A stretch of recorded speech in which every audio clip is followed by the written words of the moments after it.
I'm delighted to say joining the show now, as always, with the channel. Make sure you like and subscribe. We bring you these exclusive interviews every week. And ahead of our exclusive live commentary on talkSPORT 2 this Sunday night as the Eagles face off with the Los Angeles Rams, I'm delighted to say that one of our favourites from Radio Row this year, second year guard from those very Los Angeles Rams, Steve Avila, is with us. Steve, how are you doing, brother? Doing good, man. Thanks for having me. I mentioned it there, but the last time we saw you was in New Orleans back in hmm February.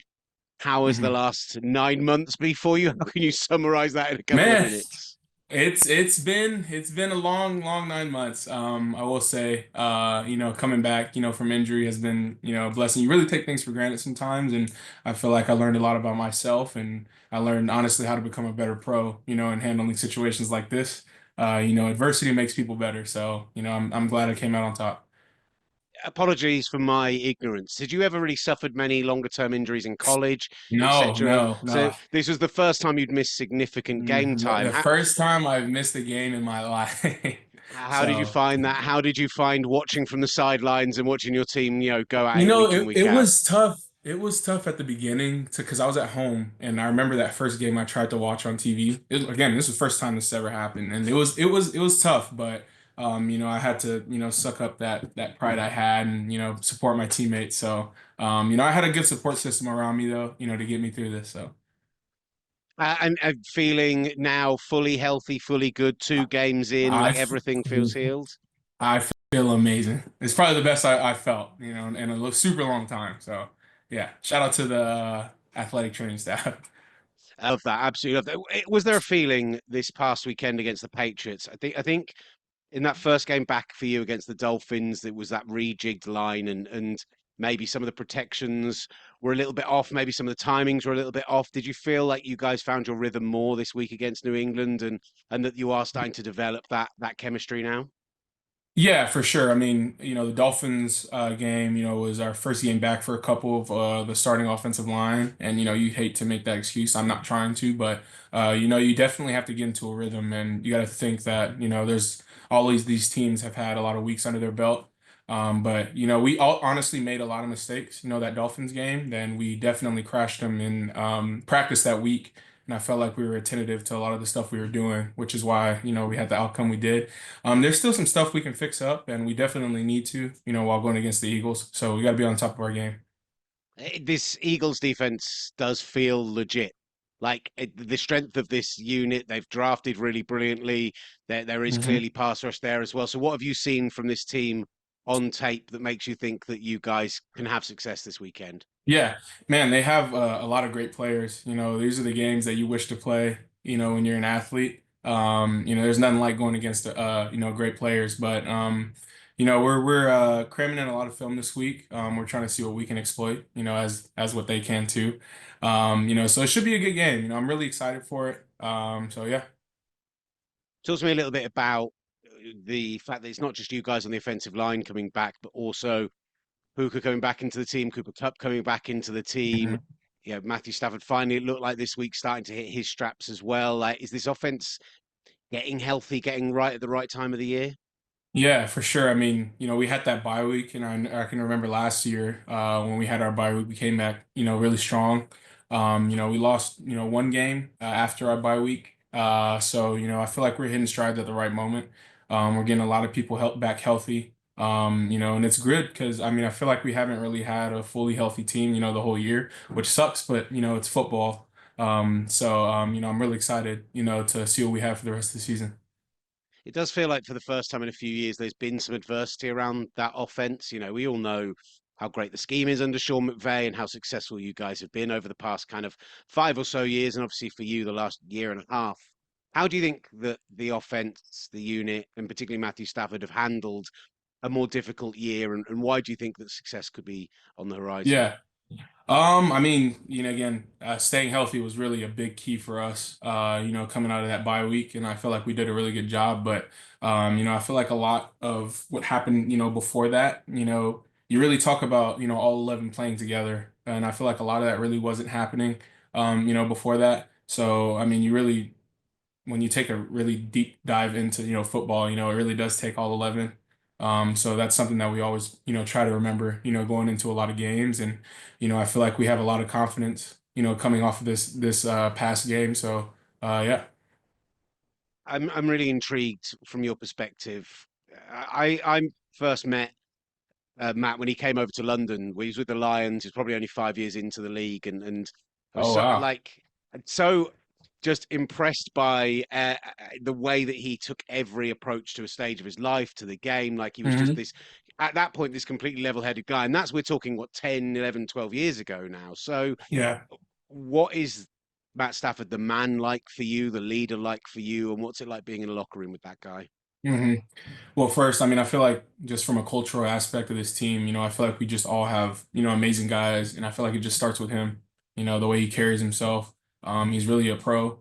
And sometimes you can see that, father side come out of him, a little bit. But, um, I'm really amazed, and I'm blessed that I even have the opportunity to play with him. I was actually talking to Bo today.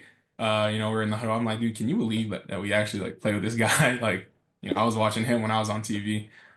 So that's something I'm definitely blessed about, but it's just insane how locked in, he gets, during a game and, he's like actual like field general. I can count on him, to get the job done. So that's really encouraging for offensive line. And how much fun is it for you? I think we talked a little bit about this in February, but playing in a Sean McVay in that kind of McVay Shanahan tree system where you interior guys are asked to do a lot. There's a lot of pulling. There's a lot of getting to the outside. There's a lot of like chip Hmm. stuff. There's there's very rarely on a down are you just one on one stepping in your position, going up and having to challenge a Hmm. guy. So how much fun is that for you? How challenging is that for you? And how much do you enjoy it? Yeah. I love it a lot, actually. It really makes you feel like, a lot of people forget about the offensive line. Not Sean. He definitely gives us our props, but that he definitely tries to tackle, what we have and our strengths, as offensive linemen. So it's cool seeing how he utilizes each of us, during the game and when we install plays and stuff. So that's stuff that, you don't want to take for granted, because are some teams that are just like, hey, block left or block right. So I feel like he uses us very well. And what's the energy like around the building right now? Like you're in this Hmm. division, everyone's sitting in and around 500, no one's running away with it. Lots of divisional games coming up. So what's the feeling Hmm. in the building approaching these last 10 games, these Yeah, last I mean, 7, 8 especially games? coming off of a win, I feel like we're really encouraged. We're definitely attacked today. We attacked today pretty hard. As you can see, I'm sweating pretty hard. But we're encouraged. I feel like we're hitting a stride at the right time. We're the most of the season is behind us, so we just really got to finish strong. And I feel like a lot of the guys, around the building know that. Because the goal, we're trying to get to the playoffs and obviously win the whole thing. So we still have that mindset, still here. So yeah. I want to ask finally just about the rookie class because you guys came in last year and you hit the ground running like Hmm. unbelievable. Yourself on one side of the ball, Kobe on the other side, like both in terms of those, yeah, in the trenches, making really strong pickups for the team. And then this year, you guys go and take two pass rushers, same college, like know each other so well. And I feel like Yeah. Jared Verse and Braden Fisk could end up being 1 and 2 on the defensive rookie of the year voting this year. Like Oh they've been yeah, for sure. sensational. Uh-huh. Man, it's fun. I mean, I talk about culture a lot, but I feel like we had a good culture to be able to develop into the players we are, coming into last year, and I felt like this was just a safe environment, for us to express ourselves and show who we are on the field. And again, it's funny that you asked about Sean and how he utilizes players. I feel like he does a good job at doing that, and I feel like that's a product of why, we're succeeding so well and why all these young guys are.